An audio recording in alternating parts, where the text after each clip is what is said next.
Hello दोस्तों, आज हम जानेंगे माउथ अल्सर के बारे में। यहाँ पर हम जानेंगे इसके कारण के बारे में और इसके ट्रीटमेंट के बारे में। चलिए दोस्तों शुरू करते हैं। माउथ अल्सर मतलब कि मुंह के छाले।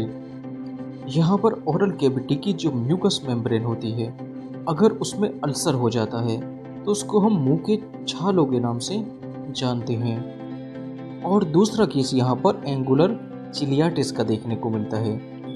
यहाँ पर जो लिप्स की मार्जिन होती है, यहाँ पर देखिए स्प्लिटिंग हो जाती है, तो ये सिचुएशन कहलाती है एंगुलर चिलियाटिस। एंगुलर चिलियाटिस जो होता है वो माउथ अल्सर से भिन्न होता है, मतलब कि अलग होता है। अब यहाँ पर जान लेते हैं माउथ अल्सर के कारण के बारे में। तो इसके देखिए बहुत से कारण हो सकते हैं, जैसे कभी कभार दांतों से हमारी जीभ कट जाती है या जीभ के अंदर का पोर्शन कट जाता है, तो यहाँ पर माउथ अल्सर के चांस बन जाते हैं। यह देखिए विटामिन B12 या विटामिन D या आयरन की कमी हो जाती है, तो इसके कारण भी माउथ अल्सर हो सकता है। या ओरल कैविटी में वायरल इन्फेक्शन हो जाता है, या कोई डाइजेस्टिव प्रॉब्लम्स जैसे कि कॉन्स्टिपेशन या एसिडिटी ज़्यादा बनना, या इंटेस्टाइन में क्रोन्स डिजीज हो जाती है, या हार्मोनल चेंज के कारण, या स्ट्रेस और एंजाइटी के कारण, या कम नींद लेने के कारण, या फूड की एलर्जी के कारण। तो ये थे कुछ माउथ अल्सर के कारण। नेक्स्ट बात कर लेते हैं फीवर, ब्लिस्टर या कोल्ड सोर के बारे में। तो फीवर, ब्लिस्टर और कोल्ड सोर ये माउथ अल्सर से डिफरेंट होता है। फीवर ब्लिस्टर के केस में बुखार आने के बाद ओरल कैविटी से बाहर कुछ इस तरीके का देखिए इन्फेक्शन हो जाता है।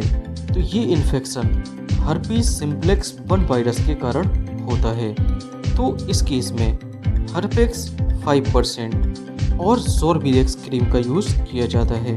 इनमें से कोई एक क्रीम का आप यहाँ पर यूज़ कर सकते हैं। नेक्स्ट बात कर लेते हैं माउथ अल्सर ट्रीटमेंट के बारे में। माउथ अल्सर के केस में ओरल कैविटी के अंदर पेन होता है। इस पेन को कम करने के लिए कुछ जेल का यूज़ किया जाता है, जो माउथ के अंदर मतलब कि ओरल कैविटी के अंदर देखिए लगाना होता है, क्योंकि इन जेल्स के अंदर लोकल एनेस्थेटिक मेडिसिन होती है, जो हमारी ओरल कैविटी को कुछ देर के लिए शून्य कर देती है, जिससे हमें पेन का एहसास जो होता है वो नहीं होता है।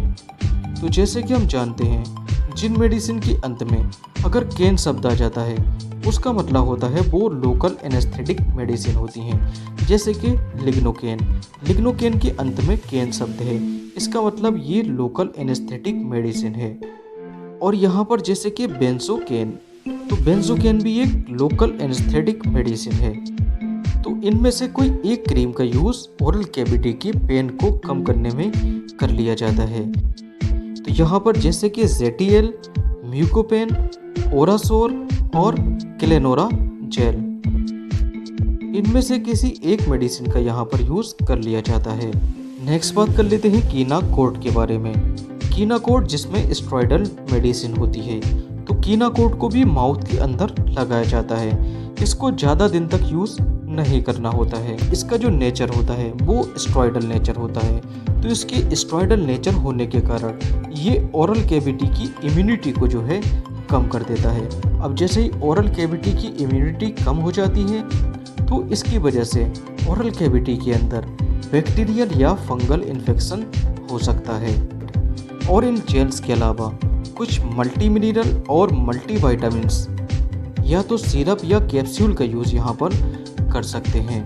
तो जैसे कि कोई भी मल्टीविटामिन सिरप का यूज़ कर सकते हैं, या फिर कैप्सूल का यूज़ जिसमें होता है B कॉम्प्लेक्स और विटामिन C, या इसी के साथ साथ आयरन कैप्सूल का भी यूज़ कर सकते हैं।